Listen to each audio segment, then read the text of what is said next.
Hi everyone. இன்றைக்கி super டிப்ஸை தான் இன்றைக்கி நம்ம சேனலில் பார்க்குறோம். என்னென்னு பார்த்தீங்கன்னா, ரெடிமேடு ஃப்ராகுக்கு எப்படி கிட்ஸாக இருந்தாலும் பெரியவங்களுக்காக இருந்தாலும் எப்படி கை வைக்கிறதுன்னு.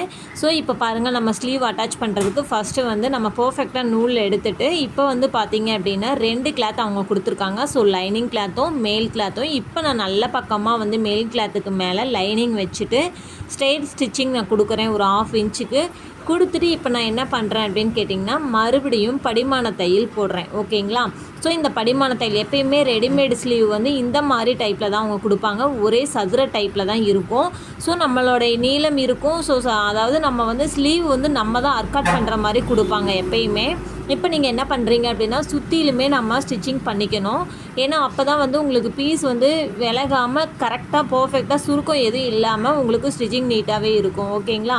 இந்த மாதிரி எல்லாமே கம்ப்ளீட்டடாக நீங்கள் வந்து ஒரே டைப்பாக நீங்கள் எடுத்துக்கோங்க. எடுத்ததுக்கப்புறம் நெக்ஸ்ட்டு என்ன பண்ணணும் அப்படின்னு கேட்டிங்கன்னா, இதை 2யுமே ஃபஸ்ட்டு நம்ம வந்து எடுத்து அர்காட் பண்ணிக்கிறோம். ஏன்னா இதில் ஏதாவது எட்ஜஸ் பிசுறு ஏதாவது இருந்தது அப்படின்னா அது உங்களுக்கு ஒரு மாதிரி அன்கம்ஃபர்டபுளாக இருக்கும். ஸோ இந்த மாதிரி எடுத்துகிட்டு அதுக்கப்புறமா தான் நீங்கள் வந்து 2 ஸ்லீவையும் நீங்கள் வந்து நேர் பண்ணிவிட்டு நீங்கள் கட் பண்ண எடுக்கணும் அர்காட் பண்ணுறதுக்கு. இப்போ பாருங்கள், இது மாதிரி 2யுமே நான் என்ன பண்ணுறேன் அப்படின்னா ஃபோல்டிங் போடுறேன். ஃபஸ்ட்டு ஃபோல்டிங் போட்டுட்டு என்னுடைய மெஷர்மெண்ட், அதாவது ஸ்லீவோடைய அளவு வந்து பார்த்திங்க அப்படின்னா 5 இன்ச்சஸ் இருக்குது. இதில் வந்து நம்ம எவ்வளோ எடுக்கணும்னா 3 to 4 எடுக்கணும். ஸோ இந்த கர்வ் லைன் நம்ம கொடுத்துட்டு நம்ம கட் பண்ணிக்கணும். இப்போ பாருங்கள், நான் கர்வ் லைன் கொடுத்துருக்கேன்.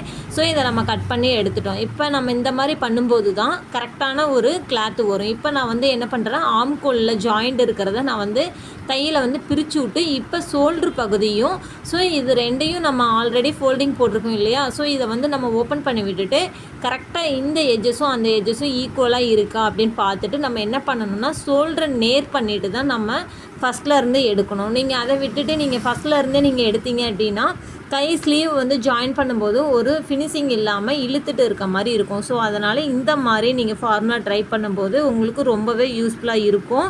பிகினர்ஸ் எல்லாத்துக்குமே இது ரொம்ப யூஸ்ஃபுல்லாக இருக்கும். இந்த வீடியோ உங்களுக்கு ரொம்பவே வேகமாக போகுது அப்படின்னா, கண்டிப்பாக ஸ்பீடாக இருக்குது அப்படின்னா நம்மளுடைய சேனலில் வந்து ஃபுல் வீடியோஸ் வந்து எப்படி நம்ம ஸ்லீவ் ஜாயின் பண்ணுறது அப்படின்ட்டு பிகினர்ஸ்க்கு நிறைய டிப்ஸ் நம்ம கொடுத்துருக்கோம். உள்ளே போய் செக் பண்ணிக்கோங்க. இப்போ பாருங்கள், நான் எல்லாமே வந்து ஃபினிஷிங் பண்ணிட்டேன். இந்த வீடியோ பிடிச்சிருந்துச்சுன்னா லைக் பண்ணிவிட்டு கமெண்ட் பண்ணுங்கள். தேங்க்யூ.